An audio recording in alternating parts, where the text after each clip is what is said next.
nosso Deus. Quão grande é o nosso Deus. Aleluia. Nós estamos no mês da família. Mês em que nós estamos trazendo algumas reflexões a respeito da família. A família, nós sabemos muito bem, é um projeto de Deus. Se Satanás ele consegue afetar a família, automaticamente ele afeta a igreja, afeta uma sociedade. E é por isso que nós podemos ver de forma tão clara Satanás trabalhando de todas as formas para que as famílias sejam desconfiguradas, sejam fragilizadas. E assim, muitos estão andando sem norte, sem direção. E muitas vezes nós percebemos no meio da própria igreja do Senhor, a igreja fragilizada. Mas nós sabemos que Deus ele é poderoso para reverter toda e qualquer situação. Então a sua família, ela é abençoada através da bênção que foi feita a Abraão. E nós precisamos crer e orar e fazer a nossa parte diante do Senhor, clamando, crendo, jejuando se necessário, se é algo que te causa dor, se é algo que você tem colocado diante de Deus e isso tem te trazido angústia, apresente, se derrame diante dele, porque ele pode resolver. Como está a tua família? É um mês de grande reflexão. Como está a tua casa? Quantos ainda faltam a reconhecer o Senhor Jesus Cristo como único e suficiente Salvador? É momento de buscar pelos nossos. É momento de nos fortalecermos no Senhor. E nesta noite nós queremos iniciar esta reflexão fazendo a seguinte pergunta: o que você pretende realizar como pai? Como pais, pai, mãe, o que você pretende realizar para com os seus filhos? Eu entendo que aqui grande parte já está com a idade na maturidade, muitos já com os filhos crescidos, até com netos, por assim dizer. Mas qual é realmente o teu objetivo? Uma vez que você é pai, mãe, cristãos, que conhecem a Cristo, temem ao Senhor, a resposta só pode estar na palavra dele para com as nossas vidas. Nós que temos essa incumbência, essa responsabilidade de ensinar os nossos filhos, de corrigi-los, de orientá-los, a resposta está na Bíblia. O objetivo supremo de cada um de nós, pais, de cada um de nós, é ver os nossos filhos amadurecendo espiritualmente diante do Senhor Jesus Cristo. Amém, igreja? Podemos ter tantos projetos maravilhosos para os nossos filhos. Eu tenho tantos para os nossos. Meu Deus, abençoa os caminhos de Antônio, de Maria. Como eu quero ver essas crianças crescendo em graça e em sabedoria diante do Senhor. Como será maravilhoso ver os meus filhos galgando passos, intelectualmente falando, mas sobre todas essas situações, planejamentos, todos esses objetivos, nós precisamos colocar como alvo superior que eles amadureçam espiritualmente, que eles cresçam assim como o apóstolo Paulo tinha o objetivo de que os seus filhos da fé crescessem em graça e em sabedoria diante de Deus. E aqui eu gostaria de fazer uma reflexão para a minha e para a tua vida. Olha, como você está lidando com a trajetória dos seus filhos? Como já mencionei, seus filhos podem ser adultos, seus filhos podem já estar até casados, mas como nós estamos auxiliando nesse processo de que Cristo seja formado no coração de cada um dos nossos pequenos, ou dos nossos jovens, ou dos nossos adultos? O que nós estamos fazendo? Qual tem sido o nosso empenho? Porque nós nos empenhamos para tantas coisas. Nos empenhamos para dar uma boa educação, boas vestes, uma boa eloquência, socialização com os colegas, amigos, que ele não seja tão introvertido, que ele consiga romper, mas no que diz respeito à sua vida espiritual. Muito obrigado, minha amada. O que eu e você temos feito?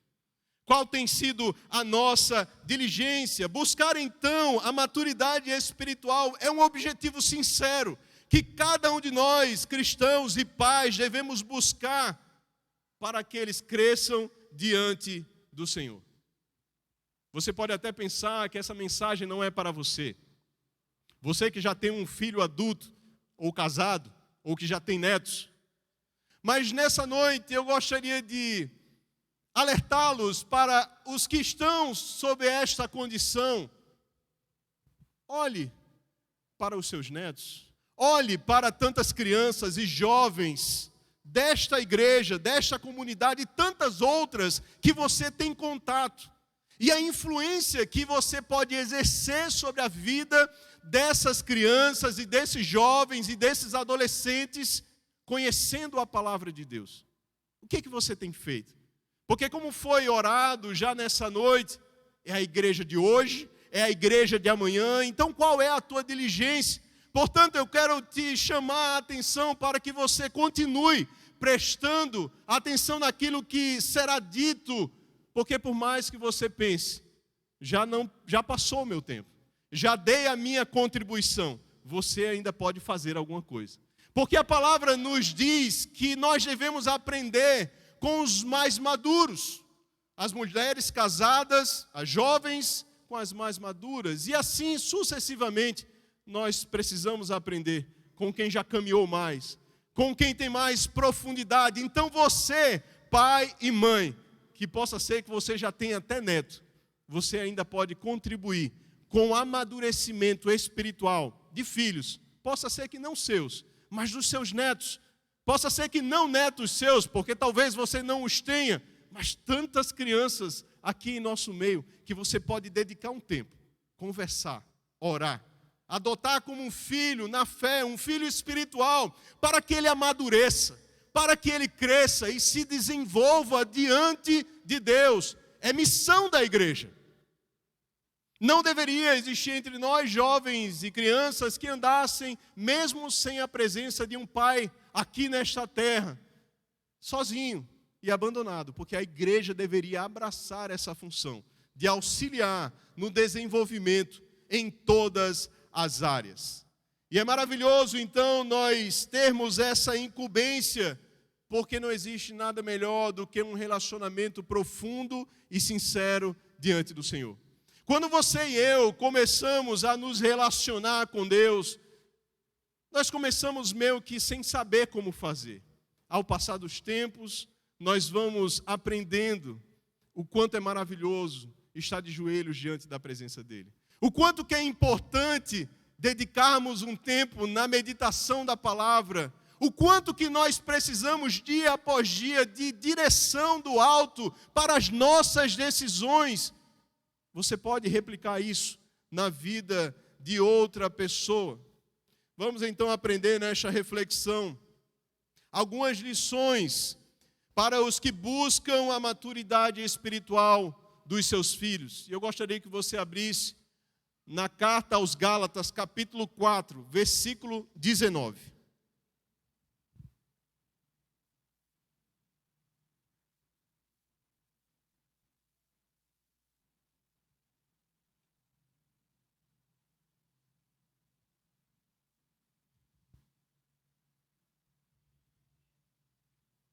É apenas um versículo, vamos nos colocar em pé, aqueles que puderem.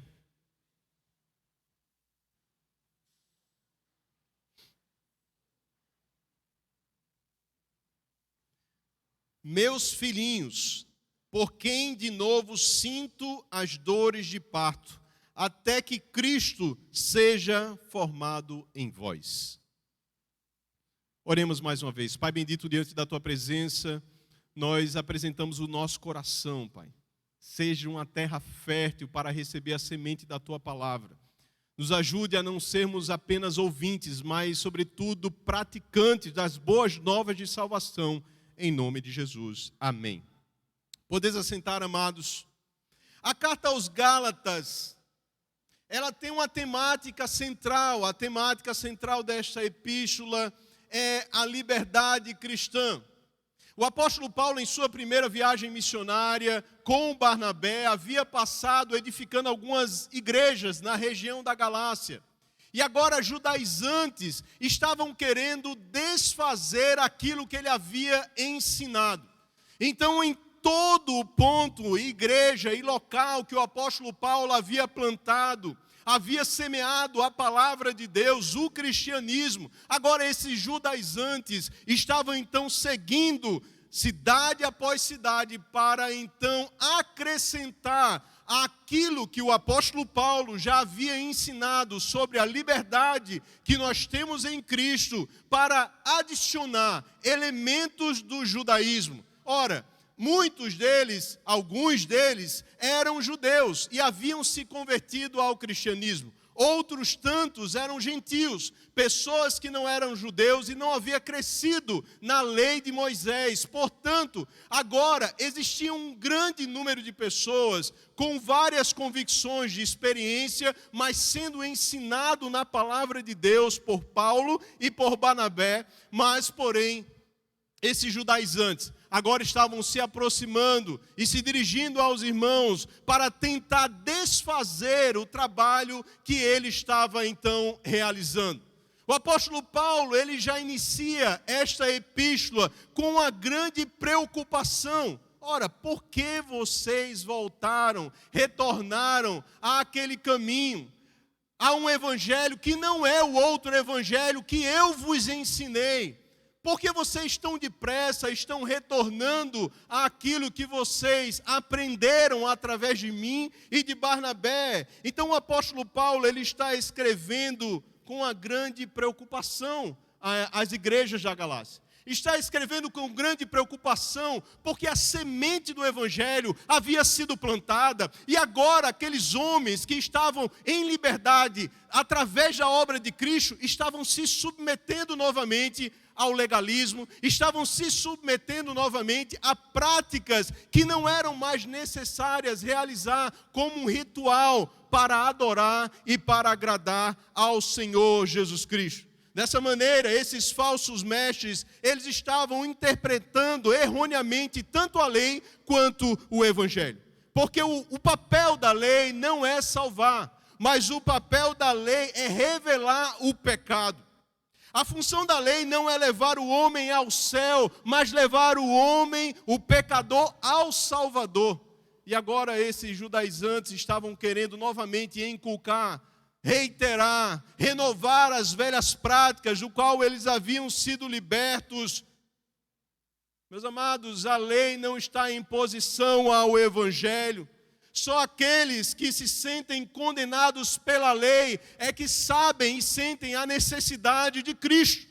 Aqueles que entendem que a lei de fato nos denuncia em nossa situação, em que todos nós nascemos mortos em nossos delitos e pecados, e nós precisamos de Cristo, nós precisamos então seguir a Cristo.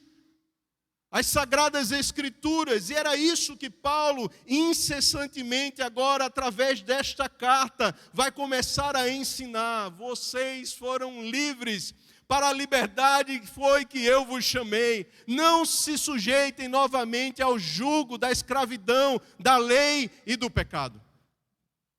Não se coloquem novamente em uma situação do qual vocês já estão livres. E aqui está um perigo, muitas vezes, que nós nos colocamos e que colocamos os nossos filhos para servir a Deus, o legalismo. O legalismo, ele pode ser definido como relacionamento entre fé e prática baseado na obediência a regras e regulamento. Aonde a graça ela é colocada em um segundo plano, mas as obras são evidenciadas. Logo, a minha posição diante de Deus, ela é válida por aquilo que eu faço.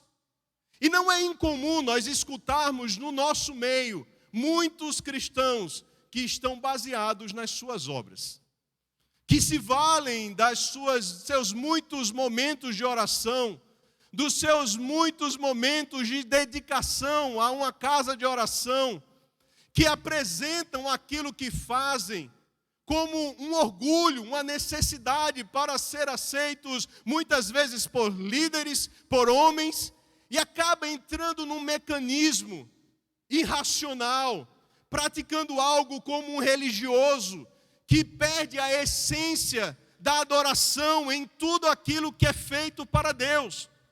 Cumpre os ritos, a presença nos cultos, a adoração nos louvores, até está ouvindo a palavra, mas como um religioso, como alguém que se sente já convicto e certo demais por causa das suas obras. Já está em uma situação em que não precisa, não é necessário mais nada de novo. Afinal de contas, quantas pregações vocês já ouviram ao longo da sua vida, da sua caminhada com Deus? Por que mais uma?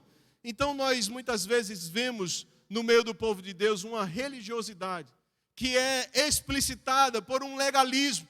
Eu estou cumprindo, eu estou aqui, o pastor está me vendo, eu estou no culto da ceia, então eu estou cumprindo o meu papel para com Deus, como se Deus não tivesse nada a mais a trabalhar na tua e na minha vida, como se não houvessem áreas das nossas vidas que precisam ser completamente transformadas. Então, se por um lado nós vemos o legalismo, nós por outro lado também vemos o antinomianismo, que é a extrema valorização da graça e a desconsideração da lei de Deus, da sua própria palavra para com as nossas vidas. Então agora passa-se muitas vezes a andar em um caminho de libertinagem, porque agora tudo é pela graça. E agora eu também não preciso mais obedecer aos preceitos da lei. Então o que o apóstolo Paulo está fazendo nessa carta? Ele está buscando um ponto de equilíbrio. Você precisa e eu precisamos entender, assim como esses cristãos na Galácia, que nem uma coisa nem outra. O Senhor de fato nos chamou para a liberdade, mas nós temos um meio para andar nessa liberdade, e esse meio é a palavra de Deus. Nós precisamos estar nos conduzindo através da palavra de Deus. Então, aqui existem dois pontos que é necessário se ter cuidado: legalismo, antinomianismo, uma valorização das obras, daquilo que é feito, uma valorização da graça, e agora eu já não preciso me preocupar com os preceitos de Deus. Um equilíbrio. Um equilíbrio que deve ser buscado a partir de nós, para ser ensinado então aos nossos filhos e aqueles dos quais nós somos responsáveis. E para atingir o nosso objetivo de ver nossos filhos, nossos netos, nossos filhos mesmo que crescidos, talvez eles não estejam em uma medida até que Cristo seja formado neles. É momento de nós voltarmos à nossa família. É momento de nós voltarmos a comungar com eles no profundo, no detalhe, trazendo a responsabilidade como cristãos, como pessoas que nasceram de novo, em que nós de fato precisamos ver, tanto na vida deles como na nossa, uma maturidade cristã. Porque não é possível que seja só isso. A experiência que você viveu até agora seja só isso. Deus tem mais. Deus tem mais para as nossas vidas. Nós precisamos adentrar nesse rio maravilhoso da graça de Deus. Existem mais coisas a serem iluminadas em nossos corações. E aqui eu gostaria, inicialmente, através dessa passagem, enfatizar pelo menos 3 elementos que são essenciais para buscarmos essa maturidade. Se você e eu não temos, buscar em nossas vidas. Creio que todos aqui já a têm. Mas na vida também dos nossos filhos. A primeira característica, o primeiro elemento que eu quero evidenciar é a obra do Espírito Santo em nossas vidas e na vida dos nossos filhos. A obra do Espírito Santo. A palavra de Deus vai nos alertar: não extingais o Espírito Santo. A palavra no original dá a entender que é como se não apague, não deixe o Espírito Santo de lado, mas permita que o Espírito Santo continue trabalhando em vossas vidas. A única forma de nós sermos de fato transformados à imagem de Cristo é através da ação do Espírito Santo de Deus, nos convencendo do pecado, da justiça e do juízo. Precisamos do Espírito Santo atuando em nossas vidas. E nós precisamos ensinar aos nossos filhos ou aos nossos netos, desde tenra idade, que eles são pecadores. Nascem separados de Deus e que eles precisam da soberana ação de Deus em suas vidas. A graça manifesta na ação do Espírito Santo para que eles compreendam. Vocês precisam nascer de novo. Porque o que existe de mais importante na caminhada daqueles que seguem a Cristo é nascer de novo. Sem o novo nascimento não existe Espírito Santo, não existe salvação, não existe transformação, e aí o que acontece é que as vidas entram e saem de casas de oração e permanecem sem mudança. Não são poucos os maus testemunhos também que ouvimos daqueles que se dizem cristãos, mas que não prezam pela palavra de Deus. Ah, aquele cristão, fazer negócio com um cristão, quantas vezes nós já ouvimos isso? Quantas vezes, inclusive no meio do povo de Deus, existem essas situações em que nós não queremos por experiências passadas. O que é isso? Alguém que não nasceu de novo. Alguém que não foi trabalhado e tratado pelo Espírito Santo para que houvesse uma completa transformação. E nós sabemos muito bem que a justificação é um ato soberano de Deus. Mas a santificação, meus amados, é algo do qual nós cooperamos para que aconteça em nossas vidas. É Ele quem nos santifica, mas somos nós quem precisamos nos dedicar a buscar a face do Senhor. É Ele quem gera em nós o ardor, o anseio por conhecer mais de Deus, mas somos nós que dedicamos tempo na oração e na meditação da palavra. O Espírito Santo nos constrange a anunciar as boas novas de salvação, mas somos nós que precisamos sair e falar de Cristo às pessoas. Portanto, a santificação parte também da nossa cooperação. Nós precisamos cooperar com a ação do Espírito Santo em nossas vidas, porque então não adianta nós sabermos dessas verdades e isso não se transformar, não se traduzir em uma prática em nossas vidas. É o Espírito Santo agindo naqueles que, pela graça do nosso Senhor Jesus Cristo, confiaram na obra expiatória, na cruz do Calvário, para perdoar os nossos pecados de uma vez por todas, em um ato de substituição pelos nossos pecados. E sabe o que é mais maravilhoso? Ao mesmo tempo em que nós sabemos que a salvação é pela graça, por meio da fé, e isso não vem de nós, é um dom de Deus, não de obras, para que nós nos gloriemos. Tito também vai nos dizer no capítulo 2, versículo 12, que esta mesma graça nos dá condições de abandonar as nossas velhas práticas. Ou seja, aquilo que Deus começa na vida daquele que nasceu de novo, Ele vai completar. Não existe uma pessoa que nasceu de novo e ainda é aprisionada ao pecado. Não é possível. Porque aquilo que Deus começa, Ele vai completar. A pergunta é, nasceu de novo? A pergunta é, estamos cooperando ou estamos brincando? Achamos que fazer parte de uma ficha cadastral em uma denominação nos garante alguma coisa.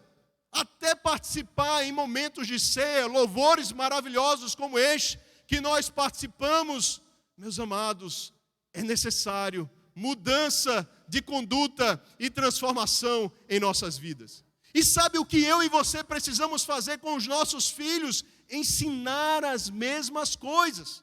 Precisamos impregnar o coração dos nossos filhos, dos nossos pequenos, dos nossos jovens, que eles precisam ter as suas vidas transformadas, que eles precisam de fato ter uma mudança completa. Ao mesmo tempo, então, que nós precisamos da obra do Espírito Santo na vida dos nossos filhos, na vida daqueles que nós podemos contribuir para chegarem a uma maturidade cristã, nós, como pais, também dependemos do Espírito Santo para nos tornar os pais que a Bíblia espera que cada um de nós devemos ser. Dependemos do Espírito Santo. Porque muitas vezes nós mesmos, cientes da palavra de Deus, nos desequilibramos, saímos da rota. E aquilo que nós deveríamos fazer, nós não fazemos. Portanto, a ação do Espírito Santo, ela é fundamental para que haja uma maturidade no meio do povo de Deus. A começar dos adultos, dos pais, que têm essa responsabilidade, chegando até os nossos pequeninos. Eles precisam ser alcançados por Cristo. Quem tem essa incumbência? Eu e você. Pais responsáveis, tios, avós, se preocupe com a vida desta criança, deste adolescente e desse jovem. Não deixe simplesmente, ou ache, como muitos pais acabam responsabilizando a escola por uma completa educação. Não confie.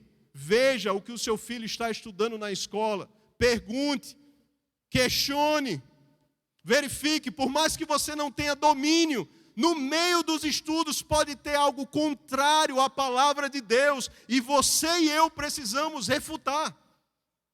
E você e eu precisamos redirecionar essa criança segundo a palavra de Deus. Dependemos da ação do Espírito Santo em primeiro lugar. Em segundo lugar, o que o Espírito Santo utiliza para que haja uma maturidade espiritual? A Bíblia. A palavra de Deus é o que o Espírito Santo usa para que haja uma transformação na vida de cada um deles. É através da Bíblia que o Espírito Santo os faz compreender que eles são pecadores e que eles necessitam de um Salvador. Portanto, como diz Romanos capítulo 10, versículo 14, não existe ninguém que possa ser salvo a não ser através da pregação da palavra de Deus. Como, pois, invocarão aquele em quem não creram? E como crerão naquele em quem nada ouviram? E como ouvirão se não há quem pregue? Como eu e você queremos ver a vida dos nossos filhos transformada se nós não pregamos a palavra? Não responsabilize a salinha que funciona 2 horas por semana, aos domingos, para que seu filho chegue à compreensão do Evangelho da Graça. Você e eu precisamos nos responsabilizar quanto a esta atividade.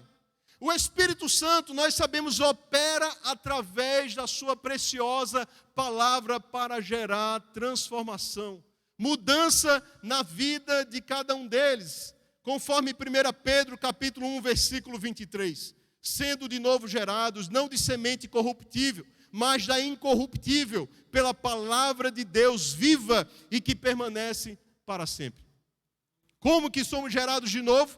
Pela semente da palavra de Deus. Como que nós podemos compreender o nosso estado de indiferença e de morte espiritual? Através da palavra de Deus. Então é fundamental que eu e você, desde tenra idade, não percamos a oportunidade para aqueles que têm filhos pequenos de ensinar a palavra de Deus aos nossos filhos. Aqueles que já estão crescidos, não se desespere. Sempre há tempo para você se sentar com eles e novamente ensinar e aproveitar a oportunidade que porventura você tenha perdido. O importante é nós começarmos. O importante é nós fazermos alguma coisa e não simplesmente responsabilizar terceiros por algo que é sua obrigação, que é minha obrigação. Eu não posso confiar mesmo a esta igreja, os meus filhos, e achar que ela fará tudo o que é necessário. Porque é no dia a dia que nós vemos os conflitos, é no dia a dia, aonde os ensinos errados de Satanás, como sementes malignas, tentam entrar em seus corações e que nós precisamos combatê-las. É no dia a dia. Mas antes de nós iniciarmos esta atividade da correção, do ensino, eu preciso fazer algumas perguntas difíceis. A primeira delas é: o quanto nós mesmos conhecemos da Bíblia? O quanto que você conhece da Bíblia? Não é uma questão de ouvir as pregações, é de quanto tempo você dedica na meditação da palavra de Deus. Quantos já tiveram a oportunidade e aproveitaram o seu tempo para ler a Bíblia toda de forma sequenciada? Quantos, em níveis mais profundos, se adentraram em comentários para poder compreender a intenção do autor, para que aquela verdade haja luz em suas trevas e, com isso, transformação? Deixa eu trazer um dado interessante. Uma pesquisa do Instituto ProLivro, em parceria com o Itaú Cultural, realizado em 26 estados da nossa nação, entre outubro de 2019 e janeiro de 2020, e publicado em jornais da mídia, entre muitos dados levantados, os leitores da Bíblia reduziram de 42% em 2015 para 35% em 2019. Vamos fazer um arredondamento. A cada 10 pessoas, 4 leem a Bíblia. A pesquisa, ela não tinha um cunho cristão, portanto não afirma e não questionou quantas pessoas destas que leem, já leram a Bíblia toda. Quantas dessas que leem diariamente a palavra de Deus. Então nós percebemos nas nossas rodas de conversas a dificuldade, a fragilidade e falta de segurança no conhecimento da palavra de Deus. E isso é preocupante. Porque se nós dependemos da palavra para sermos santificados, se nós precisamos da palavra para sermos iluminados em nossa condição de pecado, por que então a Bíblia não está sendo lida? Por que então a Bíblia está sendo escanteada e, segundo esta pesquisa, está gradualmente e decrescivamente sendo utilizada pelos cristãos? É algo a se perguntar. Essa não é uma mensagem de você dar muitas glórias a Deus. É uma mensagem de eu e você refletirmos. É uma mensagem de eu e você nos preocuparmos e nos lamentarmos diante dEle, porque nós temos tempo para tudo, menos para Deus. Está errado. Você tem que assumir o seu pecado e o meu pecado e clamar por misericórdia. Senhor, tenha misericórdia da minha vida. Eu preciso amar a Tua palavra.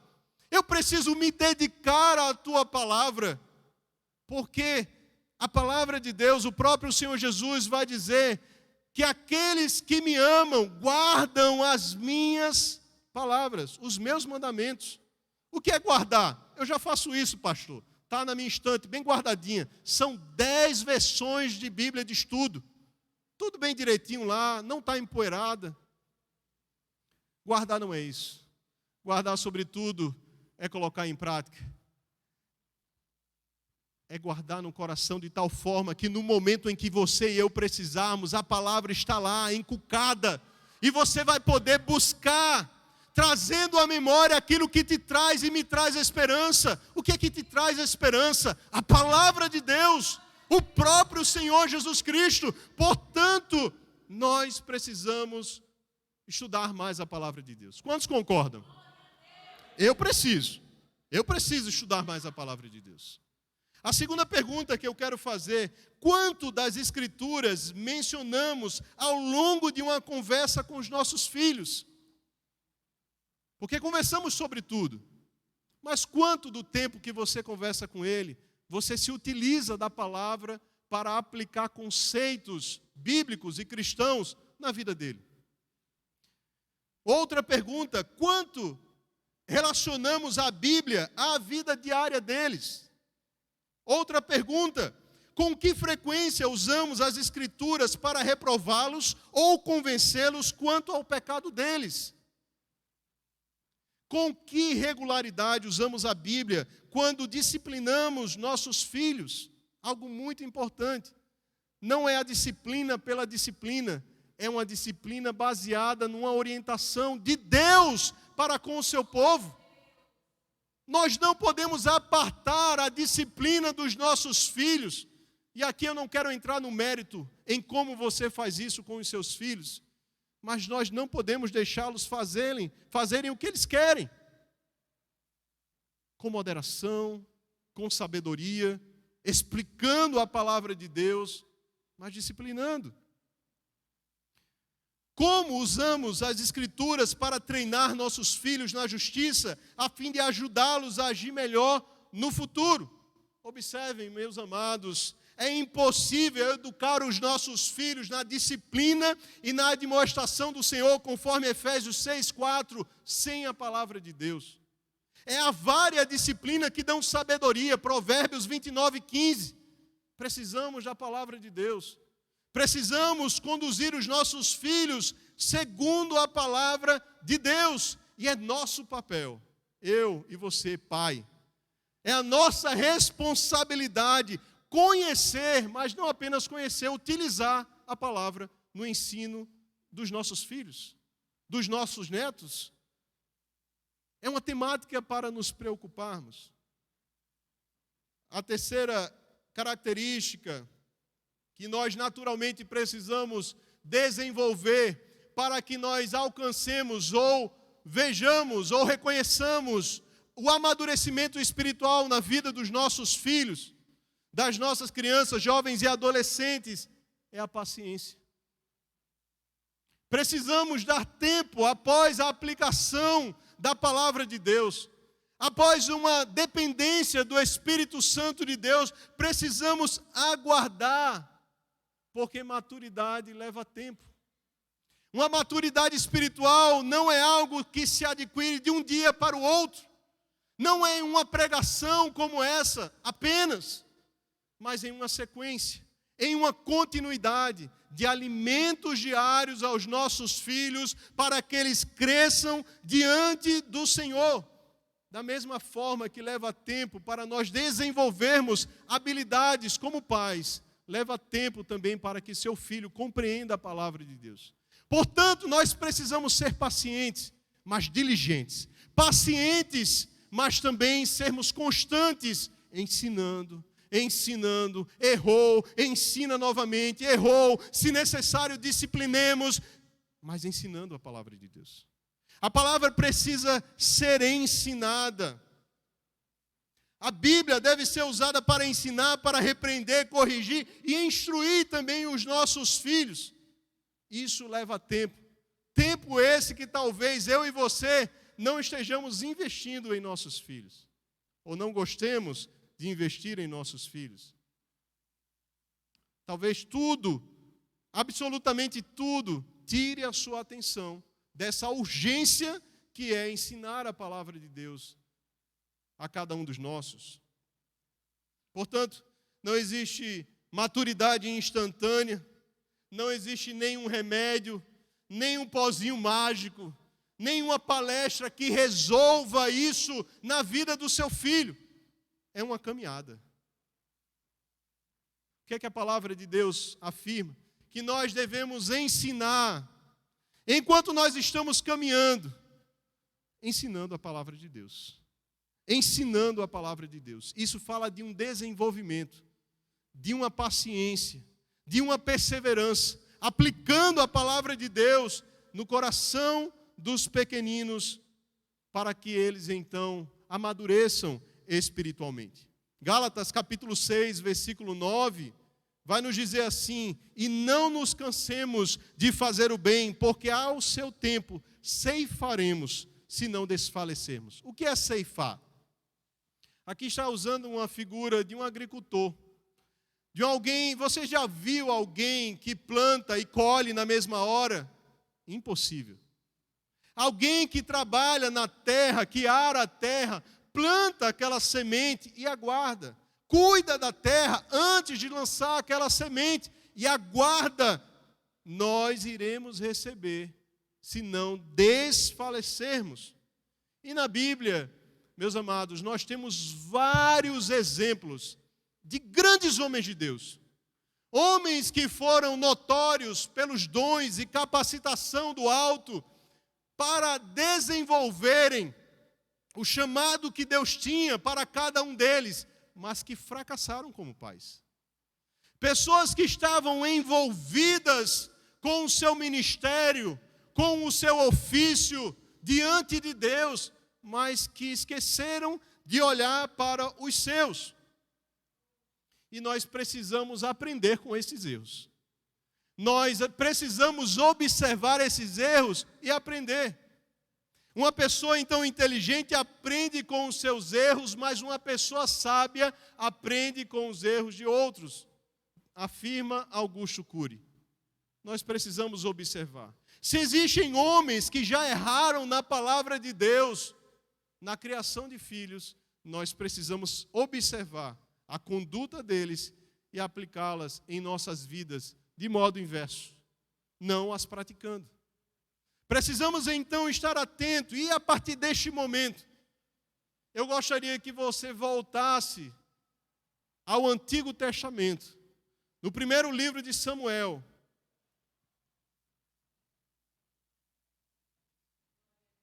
A partir do capítulo 2, nós então agora iremos refletir algumas questões sobre a vida do sacerdote Eli.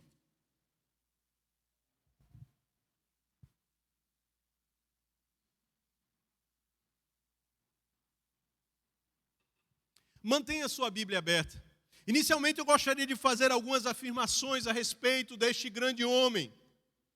Eli era este grande homem, como nós bem sabemos. Ele exercia uma posição de destaque no meio do povo de Deus. Ele julgava as causas do povo e era também sacerdote. Tinha muito tempo de ministério, pois permaneceu neste ofício durante 40 anos. Portanto, ele também era respeitado. Como sacerdote, representava o povo diante de Deus, instruindo-os na palavra, inclusive orando pelo povo. Na ocasião em que Deus vai falar com Samuel, apesar da sua demora em entender que o próprio Deus estava se revelando a Samuel, aquela experiência demonstra que, de fato, ele conhecia e tinha um relacionamento com o Senhor. Ele entendeu, no final das contas, é o Senhor que está falando contigo. Quando ele falar novamente, quando ele te chamar, simplesmente afirme: eis-me aqui, Senhor. Com tantas qualidades, meus amados, era de se esperar que os filhos de Eli fossem homens abençoados na presença de Deus. Era de se esperar que os filhos de Eli fossem homens tementes ao Senhor. E nós não estamos querendo aqui generalizar sobre este assunto, porque nós sabemos muito bem que existem pais piedosos que diligentemente ensinam a palavra de Deus aos seus filhos e não necessariamente os seus filhos são tementes ao Senhor. Tem um coração obstinado, mas o que nós não podemos fazer é não ensinar. O que nos cabe é exortar e ensinar ao Senhor. Aqui estão os filhos de Eli, Ofni e Finéias. 2 homens que a palavra de Deus vai nos alertar a respeito de atitudes abomináveis diante dele. Atitudes que eram condenadas pelas Sagradas Escrituras, pela lei, pelo Pentateuco, mas que eles então praticavam. Vemos em 1 Samuel capítulo 2, versículo 12, apesar deles serem sacerdotes, eles eram incrédulos, rebeldes, e a palavra de Deus ainda os vai chamar de filhos de Belial.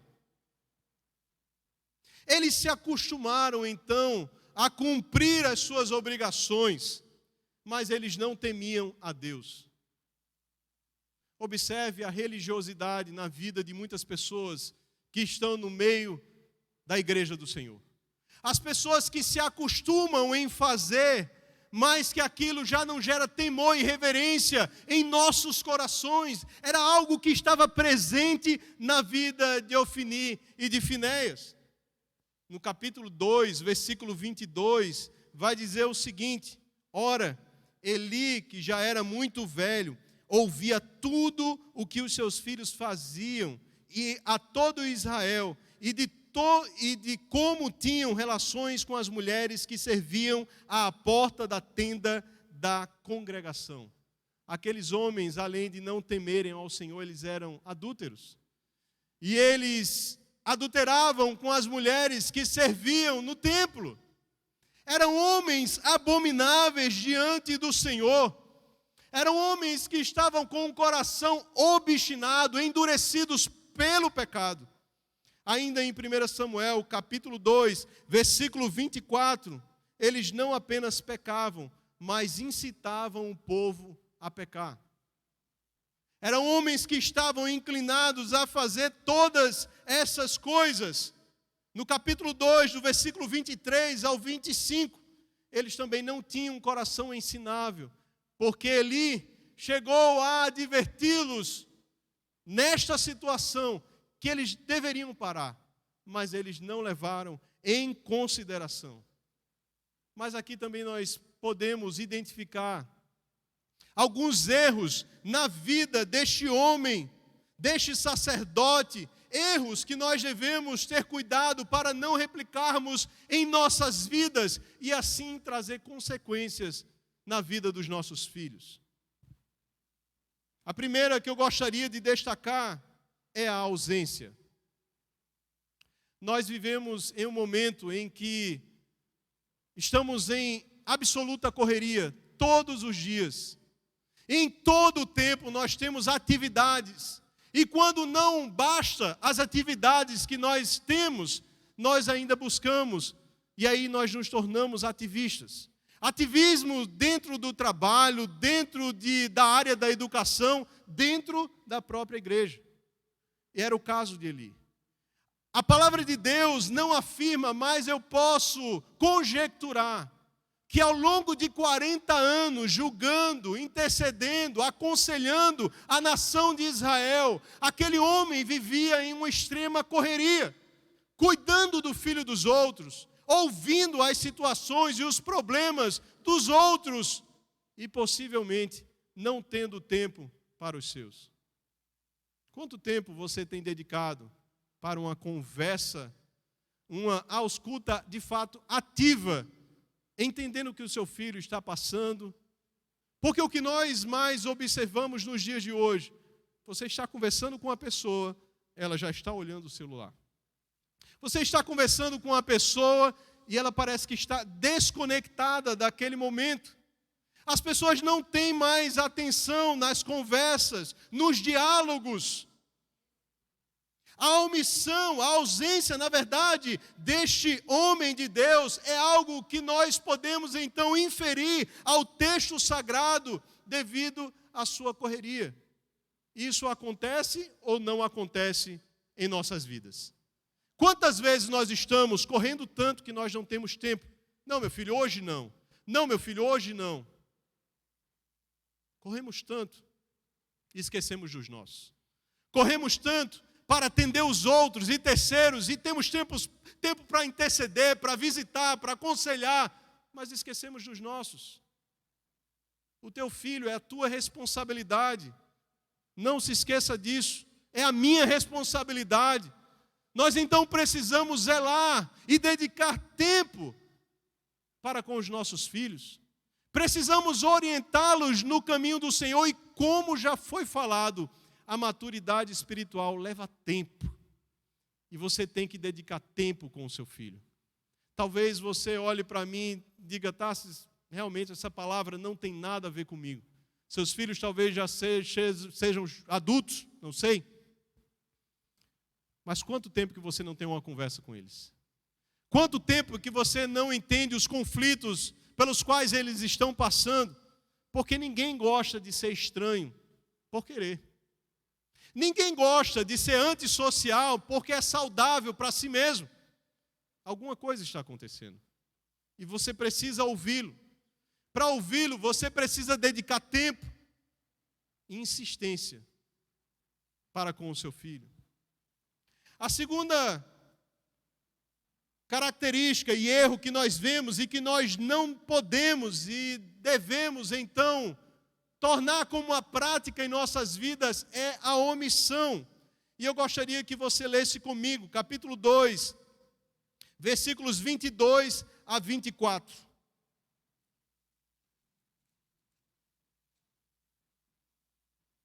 Diz assim a palavra de Deus: ora, Eli, que já era muito velho, ouvia tudo o que seus filhos faziam a todo Israel, e de como tinham relações com as mulheres que serviam à porta da tenda da congregação.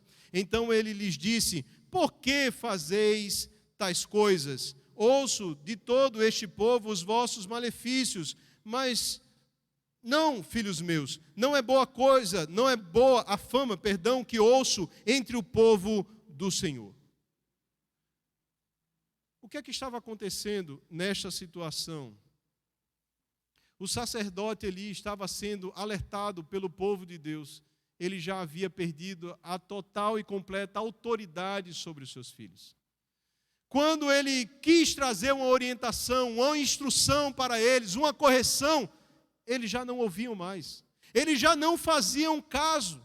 E quantas vezes, para manter uma aparente paz, nós não queremos entrar em conflito e por isso nós somos omissos no confronto do pecado dos nossos filhos. Queremos manter a paz. Não é melhor ter paz do que resolver o problema. E aí nós somos omissos. E nós não podemos ser assim. Nós precisamos confrontar mediante a palavra cada uma das atitudes e falhas de caráter que os nossos filhos estão tendo, corrigindo conforme a palavra, sim, com sabedoria, obviamente, buscando mansidão do Senhor, mas precisamos confrontá-los.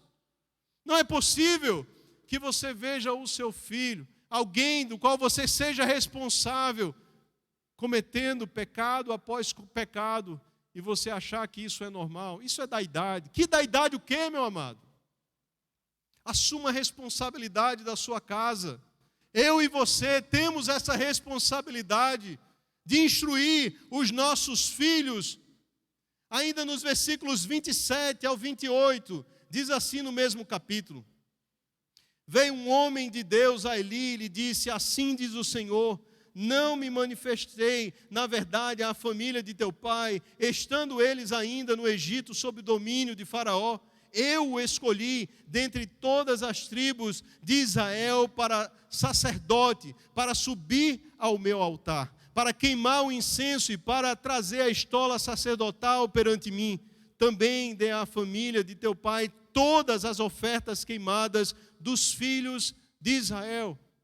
Deus estava levantando um profeta para confrontar o sacerdote. Quantas vezes Deus levanta pessoas para nos confrontar? E mesmo assim, nós permanecemos omissos. Nós não podemos aceitar isso em nossas vidas, meus amados. Nós precisamos lutar contra essa procrastinação, que é o ato de empurrar o problema para frente, como se ele fosse se resolver sozinho. Não vai. Você e eu precisamos nos assentar com os nossos filhos, combater mediante a palavra o erro, orientar o que é certo em amor, mas precisamos fazer isso. O terceiro erro que nós podemos então observar é quando nós honramos demasiadamente os nossos filhos. Meus amados, vocês já têm ouvido falar e me pronunciar a respeito da minha família. Eu amo a minha família. Eles são especiais demais para mim. Foi Deus quem me deu. A família, inclusive, é mais importante do que o ministério que eu desenvolvo. Mas eles não são mais importantes do que Deus. E nem poderiam ser, porque isso é idolatria. A honra em demasia. É tanta necessidade que nós precisamos atentar para com os nossos filhos, que parece que nós estamos colocando em posições de honra que deveria ser dado a Deus. E nós não estamos dando. E o texto sagrado, então, vai confrontar o próprio Deus falando com Eli. Capítulo 2, versículo 29. Diz assim: por que pisais aos pés os meus sacrifícios e as minhas ofertas de cereais que ordenei se fizessem na minha morada? Por que honras teus filhos mais do que a mim, para tu e eles vos engordardes do principal e todas as ofertas do meu povo em Israel? Ele estava, meus amados, honrando tanto aos seus filhos, que além deles estarem sendo acobertados pelos seus atos, agora ele começou a fazer parte dos seus pecados. O que o texto afirma, que nós acabamos de ler, que agora não apenas Ofni e Finéias metiam os seus garfos e roubavam as carnes, mas o próprio Eli estava se assentando com eles e usufruindo daquela carne que era um sacrifício a Deus. Nós precisamos ter cuidado, porque muitas vezes no ato de querer encobrir ou de querer valorizar demais os nossos filhos, nós estamos participando dos mesmos pecados que eles. Honra em demasia. Como está a nossa relação com ele? A quarta e última atitude que nós observamos como um erro drástico, que serve de alerta para cada um de nós, é a indiferença ao caos que existia na casa do sacerdote Eli. Existia uma total falta de ordem e ele estava completamente indiferente. Nós sabemos muito bem, conhecemos a passagem bíblica, Deus fala com Samuel, e em determinado momento ele vai instar a Samuel: me diz o que Deus te falou. E sabe o que é que ele vai responder? Capítulo 3, versículo 18. Então Samuel contou tudo e nada lhe encobriu. Disse Eli: é o Senhor, faça o que bem parecer aos seus olhos. Meus amados, se Deus tivesse uma sentença contra a sua vida, o que você iria fazer?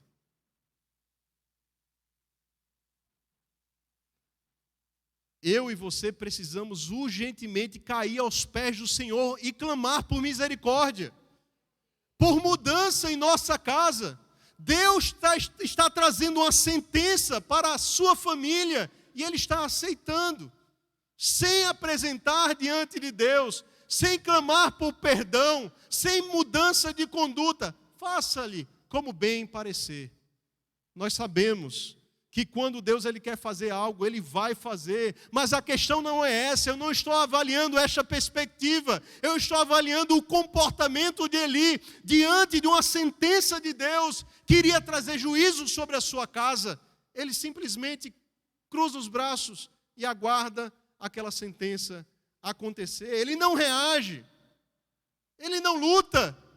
Lute pela sua casa, lute pela sua família. Não deixe os seus filhos estarem caminhando a passos largos para o inferno e você se dá por satisfeito. Apresente a causa diante do Senhor, clame por Ele. Estenda a sua mão, socorra, mas também entre diante do Senhor apresentando. É um filho teu, é bênção do Senhor na tua vida. Como você pode se acomodar com a situação que está acontecendo no seu lar? E você simplesmente não faz nada. Você é um servo de Deus. A qualquer momento que eu e você quisermos, temos uma audiência diante do soberano das nações. O Salmo 113 vai nos afirmar que o Senhor, Ele, acima dos céus, se curva para atentar para as nossas orações. Meus amados, oremos, lutemos com as armas espirituais. Não é uma questão de você debater, de você querer corrigi-lo com a força do seu braço, de querer ver a situação mudada com a sua capacidade intelectual, mas é uma questão espiritual. e de ordem espiritual só se resolve espiritualmente. Oremos pelas causas não resolvidas das nossas famílias, pelos nossos que estão afastados do Senhor, por aqueles que estão com o coração obstinado, que estão rebeldes diante do Senhor, que não querem saber do Senhor. Apresente-os insistentemente diante dEle. Deus, Ele é poderoso para mudar toda e qualquer situação, e o mais duro coração de pedra em um coração de carne. Se você crê nisso, lute pelos seus, lute, batalhe, apresente diante do Senhor: Senhor, eu não vou sair daqui até o Senhor resolver. Eu não vou abrir mão desta causa e da minha família até que o Senhor use de misericórdia para comigo. Porque aquele que confessa e deixa alcança misericórdia. Por mais pecador e falho que eu e você sejamos, nós servimos a um Deus gracioso e de misericórdia, que estende as suas bênçãos de geração a geração. As suas bênçãos nos alcançam até 1000 gerações. Se Deus não poupou o seu único filho, como não nos daria com ele todas as demais coisas?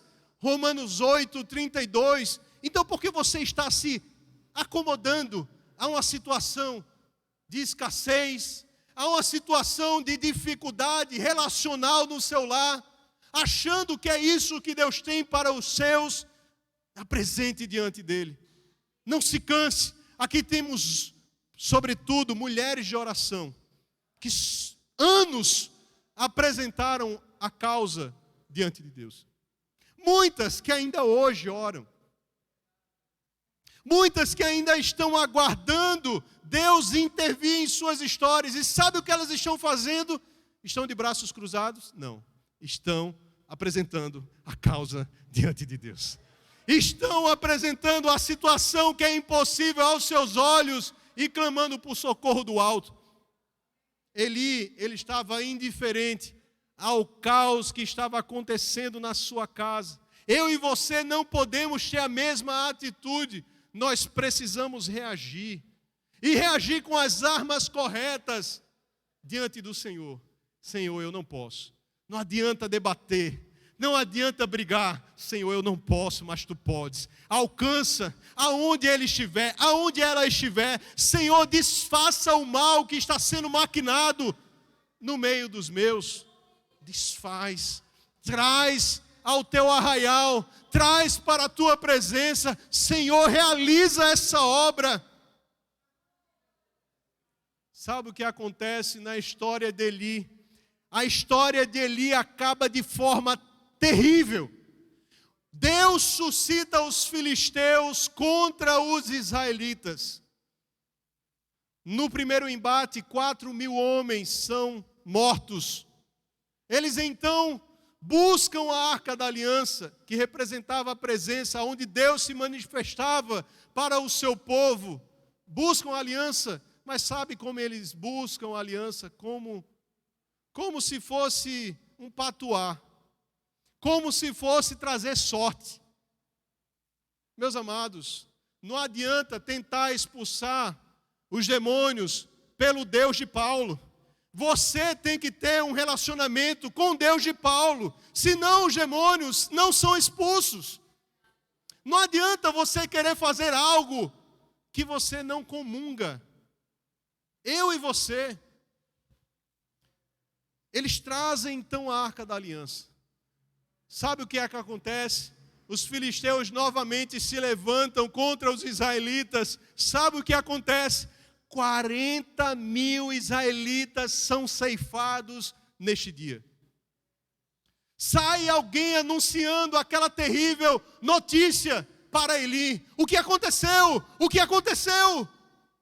Olha, 40.000 homens morreram. Mas não apenas isso. Seus filhos também morreram. Mas não apenas isso. A Arca da Aliança foi capturada pelos filisteus. Eli estava sentado em uma cadeira, já tinha 98 anos, seus olhos escurecidos. Ele cai daquela cadeira, quebra o seu pescoço e morre. A sua nora, esposa de Finéias, estava prestes a dar à luz. Aquela mulher, sabendo daquelas notícias, ela se encurva e gera a um filho. Sabe qual o nome que ela dá, coroando toda essa situação terrível na história daquela família? Icabode. A glória de Israel se foi. Meus amados, aqui eu quero trazer para o teu e para o meu lar. Não deixe a glória de Deus se apartar da sua casa. Não haja com atitudes que entristecem a Deus ou fazendo pouco caso para as questões espirituais, permitindo que Satanás avance no seu lar e a glória de Deus vá se apartando. Quando você for perceber, já não tem mais resposta, não tem mais relacionamento, não tem mais comunhão. Icabode, a glória se foi. Esse relato da história de Eli nos traz essas advertências como pais, como servos do Senhor, como pai, como mãe, que devem estar atentos para que nós não estejamos ausentes, mas sim atentos ao desenvolvimento dos nossos filhos, não sendo omissos com aquilo que nós precisamos confrontar e corrigir, não honrando demasiadamente os nossos filhos, também não sendo indiferente à situação de caos que está acontecendo em nosso lar. Concluindo, meus amados irmãos, nós pais temos uma grande missão, uma grande responsabilidade de ensinar os nossos filhos, sobrinhos, netos, as crianças dessa casa de oração, adolescentes, jovens, aqueles que já são amadurecidos na caminhada com Deus. É nossa responsabilidade também dedicar tempo em um relacionamento mais próximo. Deuteronômio capítulo 6, de 4 a 9, muito conhecido, nos diz o seguinte: ouve Israel, o Senhor nosso Deus é o único Deus, só existe um Deus, é o Deus que nós servimos. Amarás, pois, o Senhor teu Deus de todo o teu coração, e de toda a tua alma, e de todas as tuas forças. Você precisa amar a Deus acima de qualquer situação, de qualquer pessoa. Não adianta você querer amar mais a sua família. As coisas não irão funcionar se você inverter as prioridades. Deus está em primeiro lugar. Nós precisamos prestar honra e reverência a Ele e amá-lo acima de todas as coisas. O que se segue no texto é o que eu e você precisamos fazer. E ensinarás, e estas palavras que hoje te ordeno estarão no teu coração. E ensinarás a teus filhos, e delas falarás assentado em tua casa, e andando pelo caminho, e deitando-te e levantando-te, também a atarás por sinal na tua mão, e te serão por frontais entre os teus olhos, e as escreverás nos umbrais da tua casa e das tuas portas. O ensino constante, em todo momento, em todo instante. Ensina a criança no caminho em que deve andar, e quando crescer, jamais se desviará dele. Quer dizer que seu filho não vai se desviar? Não. Quer dizer que a palavra de Deus irá ser contra os seus atos pecaminosos, porque ele já conhece a palavra de Deus. Em todo instante, em todo momento, nós precisamos aproveitar as oportunidades e encucar. Encucar é abrir a cabeça da criança e colocar a palavra de Deus lá dentro. Aleluias. Pais, acima de todas as coisas, amemos a Deus. Nosso maior anseio deve ser os nossos filhos e todos os que já foram mencionados, crescendo diante do Senhor, sendo instrumentos vivos nas mãos de Deus, e que eles atinjam o objetivo pelo qual eles foram criados. Que eles sejam a flecha na mão do arqueiro, atingindo o alvo que Deus tem proposto para cada um deles. Por mais que você almeje e projete sonhos espetaculares para os seus filhos, acima de todas as coisas, atente para a maturidade espiritual dos seus filhos, dos nossos filhos. Afinal de contas, como diz o Salmo 127, versículo 3, os filhos são herança do Senhor, uma recompensa que Ele dá. Filho não é problema. Filho não é situação ou ocasião para discussão entre o casal. Por causa do filho, não vão apertar a situação, não vai apertar a situação financeira de tal forma que você não possa honrar os seus compromissos, porque é herança do Senhor. Ele vai prover todas as tuas necessidades. Nos responsabilizemos, então, da nossa função como pais. E mais uma vez eu quero lembrar a todos aqueles que já estão na mesma situação, essa palavra não é para mim. Levante os seus olhos um pouquinho. Quantos jovens estão em uma situação que precisam da sua maturidade espiritual? Instrua-os, aconselhe-os na presença do Senhor, em nome de Jesus. Vamos